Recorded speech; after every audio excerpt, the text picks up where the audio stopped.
Alright, so in Key Harvest, each person's going to get their own little field player board that they have. You're going to get 3 crops randomly given to you. You're going to keep those crops hidden behind the little player board so that the person you're playing against, this person over here, doesn't know what crops you have. And they are also going to have a player board to hide their crops from you. You're going to get a field to lay tiles on. They start with 2 tiles on them. Here you have 1 tile here and another tile up here. The tiles that are chosen, they're colored differently on the numbers, and you pick 2 of the same color. And what you're going to be trying to do is buy other goods tiles from this main board up there, and you're going to try and build different groupings of products on your board. If you look at the scoring card here, you're going to get 1 point for each field in its largest group of connected fields.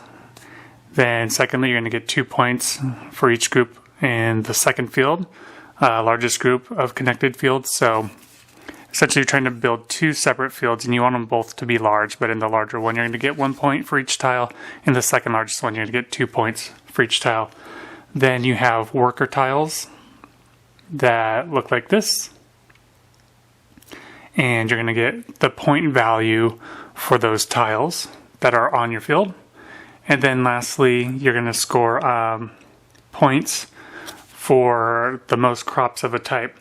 So if it was the end of the game and I had orange and this person didn't have orange, and I had the most orange, so I would get a point. I have red, so I get a point. This person has 2 green, they get 2 points, 1 yellow. So whoever has the most behind their field or their little shield is going to get those points. Alright, so the way things work is you also have these random events that look like this. And those are going to get drawn out of a bag with tiles here. They're going to have all your tiles in here. And these are the random event tiles up here. And I just put 4 up here, but it starts with 9. And once you get your 10th event tile, it'll be carried out in the game. That'll trigger the last round of the game. When you're seeding the board up here, you're just going to randomly draw into the bag, and you're going to pull out tiles. Alright, and sometimes you'll have event tiles that come out. I didn't put them in the bag, but if you do, then you put the event tile up there and you do the event. And with the goods tiles, you have 6 spots. So you would just place them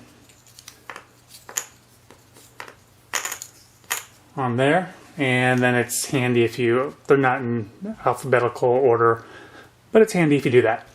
Alright, so then what's going to happen is you're going to use one of your 4 churns. So one of the 4 things you can do is harvest crops. And what that means is if I have this crop here, it has a big side and a small side. So what I would do is if I want to harvest the crop, I would turn it over, and then I would get that crop. So this is a brown, so then I would get an additional brown token to go into my supply. So that's one thing I could do, harvest crops. I could play a remove a worker. So each person starts off with a certain number of workers, and everyone has the same workers. So you have these different worker tiles, and I could play one of these. And but they have special requirements. So they have a number on them. Like this one has the number 2 at the top, which is the point value it would be worth at the end of the game. If I want to place it on the board, since it's the number 2, it has to be next to 2 connected goods tiles. So I only have 1 here and 1 there, so I couldn't use this yet. I do have this number 1, so he could be placed on there. And I have number 3 ones also. And everyone has the same starting ones. Then there's these common ones that are limited, which is 4 on this side, 5 on this side. So to place this, since it's a 5 value, it would need to be next to 5 goods tiles. And those give you special things you can do. So I could place one of those workers. Another thing is I could transfer 1 or 2 field tiles from any store onto your country board. So I could say, oh, I want, let's say I'm building up, I could build up, here's D7, all right? So that's kind of close to this one. So maybe I want to build in this area. So I could take this tile and I could place it on my board. And what I'm going to do is I'm going to give that tile a value. So again, these goods are hidden behind my board so that the person doesn't know what I have. And I could say, all right, I'm going to make the value of this tile brown and an orange. And the reason I would do that is because when it's my turn, well, when it's the next player's turn, if they wanted that tile, if behind their board they have a brown and an orange tokens, they could give them to you and you would get the brown and orange tokens. So you get the ones that you had plus the 2 that they paid you, so you'd have a total of 4, 2 yellow, 2 brown, and they would get the tile, and they could place it anywhere on their board. So you can put it up there. Alright, if he chooses not to buy it, it just stays on your board, and when it's your turn the next time, then you can pay the 2 resources. These would just go to the bank, and you would take your tile and you put it on your board. Alright, so that's the third thing. Or that's the fourth thing. Placing a tile is the fourth. So you have 4 things you can do.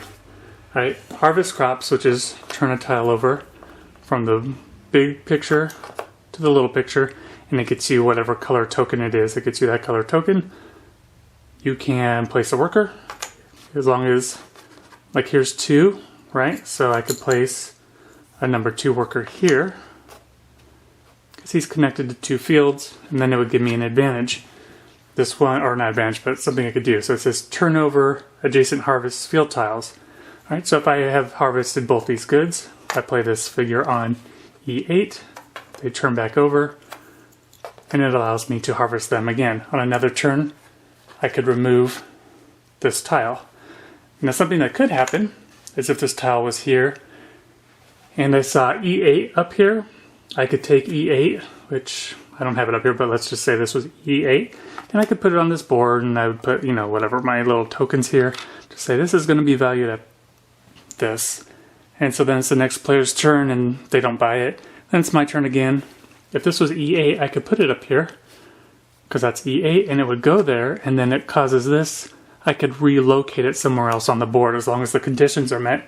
So, you know, if I had those 2 together, and if they were the right numbers, I could move him from here to here, and if these crops had been harvested already, then I get to turn them over. So it's kind of like a bonus move. Alright, so what was I saying? So you got harvest crops, player remove the worker, transfer a tile from up here to here, and then set the value of what you want to sell it for.